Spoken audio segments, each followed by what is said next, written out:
Danilo Oliveira, hoje nós vamos continuar falando sobre a Segunda Guerra Mundial. Vamos falar hoje sobre a Guerra no Pacífico. Então, pessoal, dentro de instantes nós vamos iniciar.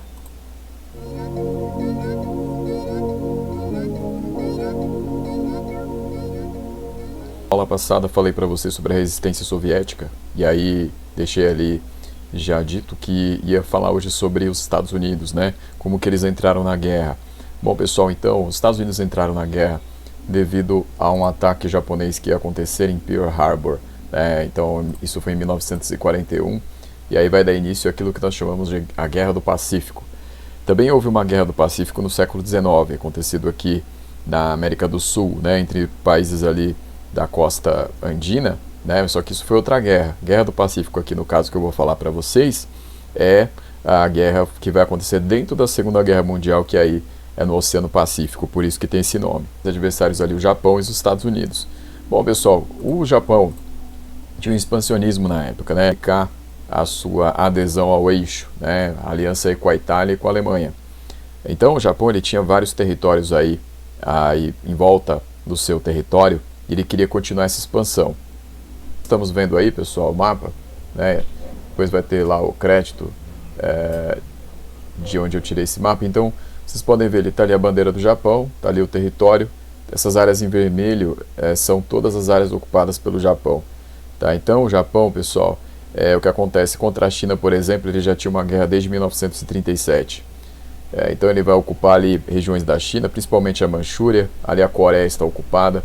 Aí, depois ele vai expandir essa ocupação, né? Então, lá de dezembro de 1941 até maio de 1942, ele vai ocupar ali hoje territórios que seriam Indonésia, Malásia, aí ocupa ali Laos, Camboja, Mianmar, as Filipinas. Então todos esses territórios aí ocupados pelos japoneses. Aí vocês podem ver do lado direito lá do mapa que está o Havaí, que é dos Estados Unidos, né? Então ali seria uma ameaça para o Japão a presença dos Estados Unidos no Oceano Pacífico. Então, na época, o imperador do Japão era o Hirohito. Ele estava no comando do Japão desde os anos 20, né?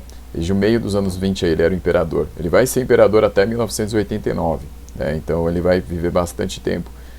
Tinha nascido em 1901. Então o imperador Hirohito, pessoal, ele estava participando aí, estava liderando esse processo de militarização do Japão, né? Que já tinha feito o Japão invadir outros territórios e aí participava ativamente da Segunda Guerra Mundial.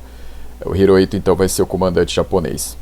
Pessoal, e aí, no momento em que o Japão já tem um controle bastante significativo de territórios no Oriente, ele vai partir para cima dos Estados Unidos, então. Então ele vai atacar o Havaí. Isso vai acontecer, pessoal, no dia 7 de dezembro de 1941. Então a ideia era tirar a ameaça ali americana, criar uma zona ali de segurança para que os japoneses tivessem controle absoluto da região do Pacífico. Então em 7 de dezembro vai acontecer esse ataque, que vai pegar aí os americanos desprevenidos, né? Então, os americanos eles vão ter aí muitas perdas aí em Pearl Harbor, né? Então, Pearl Harbor então vai ser um ataque massivo aí do Japão, né? Que vai contar com táticas aí de aviação militar e aí vai utilizar os ataques de bombardeiros, vai utilizar também ali ataques ali com aviões que metralhavam, né, as embarcações americanas, né, então, e também ali metralhando pessoas que estavam, né, ali a paisana em Pearl Harbor. Os Estados Unidos vão tentar reagir, né, a base ali vai tentar reagir, mas não vai conseguir fazer muita coisa. Isso aí que eu vou mostrar agora para vocês, dois aviões aí que os japoneses utilizavam, né. Então a Mitsubishi, pessoal, vai ter participação aí, essa empresa hoje que fabrica bens civis, né, fabrica automóveis, motos, TVs, enfim, aparelhos eletrônicos, né, e eletrodomésticos, enfim, bens civis em geral. Ela fabricava aviões de guerra na época e também navios, né. Então estão aí dois exemplares, né, dos modelos aí que ela fazia. O principal foi esse avião de baixo aí, o A6M0, né, o mais utilizado pela aeronáutica japonesa aí na Segunda Guerra Mundial. Então esses dois aviões aí são exemplos do que o que o Japão tinha na época, né, para atacar os Estados Unidos. O Japão vai ter uma gama imensa aí de armas para utilizar.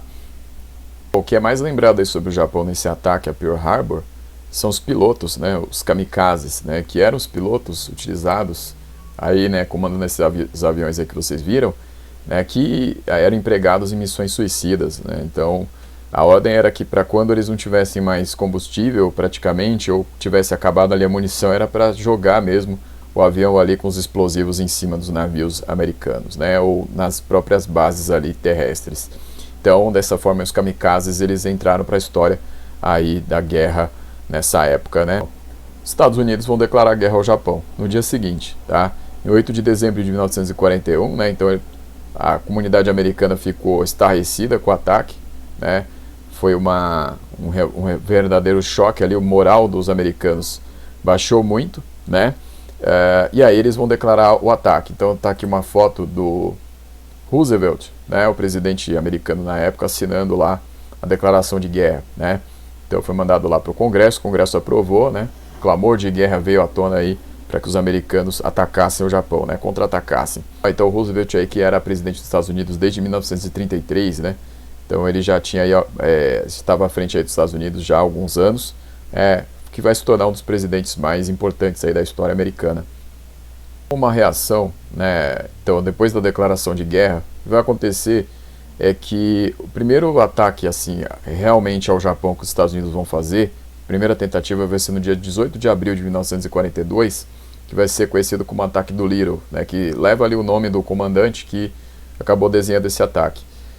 O que acontece? O ataque do Little, pessoal, ele foi um ataque direcionado por 16 aviões B-25 que os Estados Unidos, né, vão colocar aí.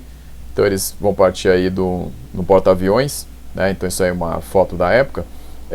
E o objetivo era atingir Tóquio, né, mas lógico, eles iam levar explosivos, mas não ia ser um ataque massivo, né, os Estados Unidos ainda não tinham preparado uma reação massiva aos japoneses, né, então vai ser um ataque mais para elevar o moral dos americanos.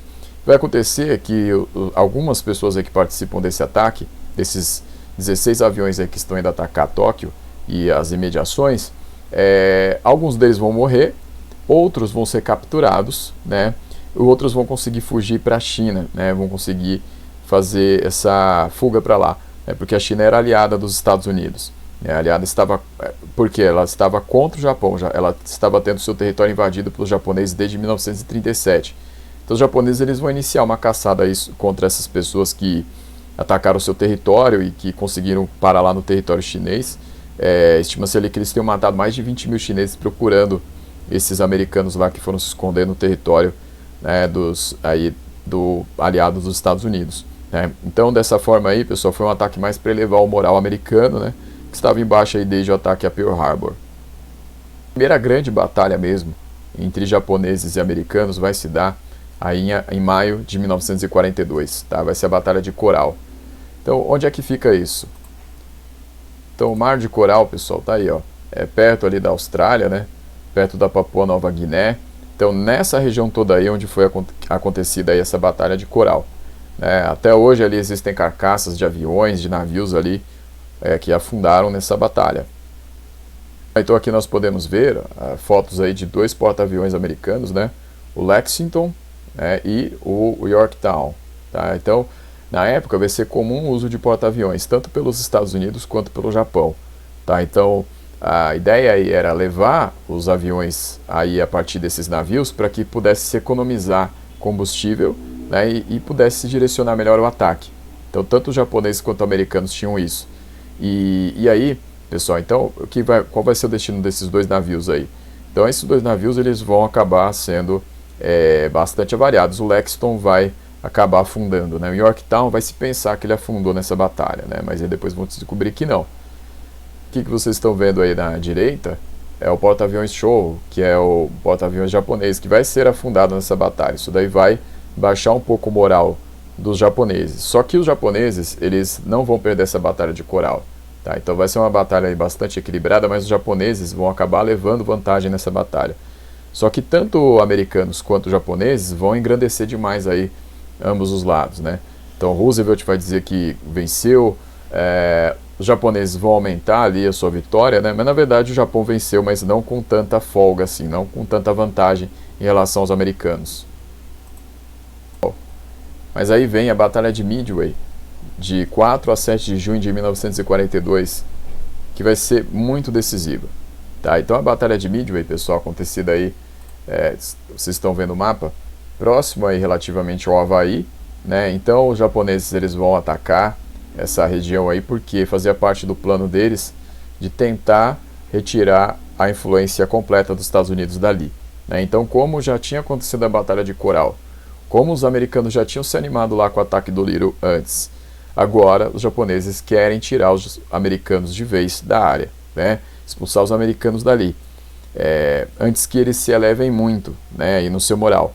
Então o que vai acontecer? Isso daí é a foto do Yorktown, né? Que se pensava que tivesse sido afundado lá na Batalha de Coral, ele não afundou, foi alocado aí para essa região, né, de Midway, vai lutar contra os japoneses, mas vai ser afundado, tá? O que acontece é que os japoneses também vão perder. Então o Hiryu vai ser destruído, isso é uma foto dele, né? Então a parte da frente ele está pegando fogo, isso é momentos antes dele afundar. Então os japoneses vão levar a pior nessa batalha. Eles vão perder seus 4 principais porta-aviões nessa batalha, vão perder 2 cruzadores importantíssimos para eles também, né? E vão então levar muita desvantagem aí, vão perder nessa batalha. Então, pessoal, o que acontece? Então, nessa batalha aí, os americanos vão levar a melhor. E aí, pessoal, com a perda aí significativa dos porta-aviões japoneses, eles vão perder a iniciativa nessa guerra. Então, os Estados Unidos, a partir daí, vão poder ter mais fôlego aí para planejar seus ataques, até porque os japoneses não têm mais com que atacar aí nesse momento. O que os japoneses vão fazer é utilizar o resto das suas forças para se defender a partir daí. Então, os japoneses vão fazer a partir daí, de 7 de junho de 1942, é uma tentativa de ocultar as suas reais perdas, né? Mas daí para frente os Estados Unidos vão ter vantagem muito grande nessa guerra. Então, como os japoneses agora não têm mais os seus principais porta-aviões, e os americanos aí só estão crescendo na batalha, então o que vai acontecer é que os japoneses vão tentar se defender aí nas regiões controladas por eles, ali na região das Filipinas, ali na região do Sudeste Asiático, ali onde fica o Vietnã, onde fica o Laos, o Camboja, ali também nas regiões da China. Então dessa forma, pessoal, os japoneses eles vão tomar aí um contra-ataque muito forte dos Estados Unidos. E agora o Hirohito ali, ele vai tentar de alguma forma segurar aí esse ataque americano, mas ele não tem mais iniciativa na guerra. Dessa forma, aí praticamente da metade de junho de 1942 para frente, os Estados Unidos aqui vão tomar a iniciativa aí de atacar. Então os japoneses eles vão ficar na defensiva, como eu já disse para vocês. Ao mesmo tempo, pessoal, lá na Europa, né, na virada de 42 para 43, os americanos estão tentando fazer operações a partir do sul, né, vindos da África, né, e também vão começar a planejar ataques ali pela frente ocidental, né, alguma forma ali de tentar retomar o controle sobre a França, por exemplo, né, tirar a França do controle dos alemães.